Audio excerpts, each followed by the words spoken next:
정부는 오늘 중대본 회의에서 단계적 일상회복 이행계획을 논의하였습니다. 지난 10월 23일 국민들께서 적극적으로 도와주시고 참여하신 덕분에 전 국민 예방접종률 완료율이 70%를 달성하였습니다. 이에 따라 일상회복을 위한 중대한 토대가 마련되었습니다. 새로운 일상의 회복을 위하여 사회적 거리두기 체계를 전면적으로 개편합니다. 우선 생업시설부터 완화하고 대규모 행사를 허용하며 사적 모임 제한을 해제하는 순서로 진행하겠습니다. 11월 2일부터 1차 개편을 시행하고 운영기간 4주와 평가기간 2주를 포함하여 6주 간격으로 개편해 나가겠습니다. 1차 개편부터 모든 다중이용시설과 다중이용시설의 운영시간 제한을 해제합니다. 다만 감염 위험이 높은 유흥시설의 경우 2차례에 걸쳐 보다 안전하게 해제하겠습니다.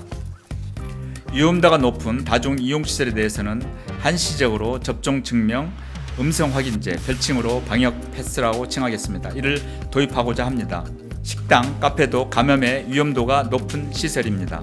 그러나 일상에서 식사의 필수성을 고려할 때 미접종자의 이용을 막기는 어렵습니다. 이 때문에 식당, 카페는 방역 패스를 적용하지 않고 미접종자의 이용 규모를 4명으로 제한하여 위험도를 최대한 낮추고자 합니다. 특히 접종 완료자 등으로만 이용하는 경우에는 인센티브를 적극적으로 확대합니다. 가령 영화관이나 실외 스포츠의 관람은 접종 완료자나 음성 확인자 등만 이용하는 경우 팝콘이나 치킨과 같은 음식을 먹을 수 있습니다. 대규모 행사의 경우 이제 100인 미만의 행사는 접종 여부와 관계없이 가능합니다.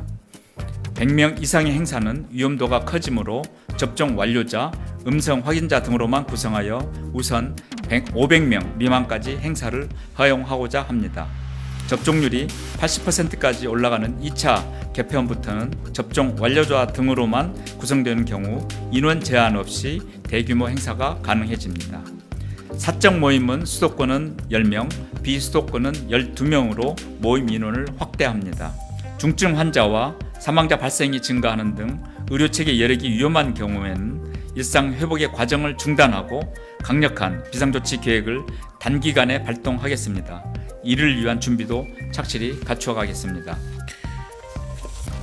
하지만 여전히 1,000만 명 이상의 미접종자가 있고 바이러스 전파 위험이 높아지는 겨울철이 다가오고 새로운 변이 바이러스의 발생, 또 기존 접종자의 면역 감소 등 위험 요인도 존재합니다.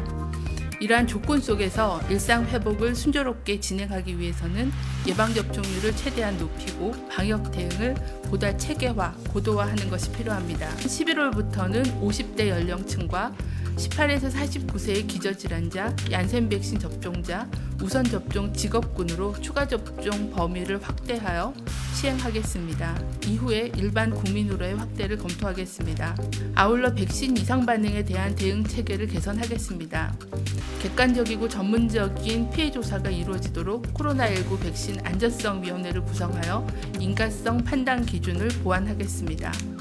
인과성이 다소 불충분한 환자의 의료비 지원을 내년에도 지속 실시하며 지원 한도를 1,000만 원에서 최대 3,000만 원으로 확대하여 지원하겠습니다. 현재 방역 상황이 안전해서 단계적 일상 회복을 추진하는 것은 아닙니다. 코로나 유행의 장기화로 피해가 취약계층에 집중되고 있어 높아진 예방접종률을 기반으로 확진자 증가 위험을 감수하면서 단계적으로 전환하고자 하는 것입니다. 오늘 발표되는 단계적 일상 회복 방안은 끝이 아니라 새로운 일상으로의 시작입니다.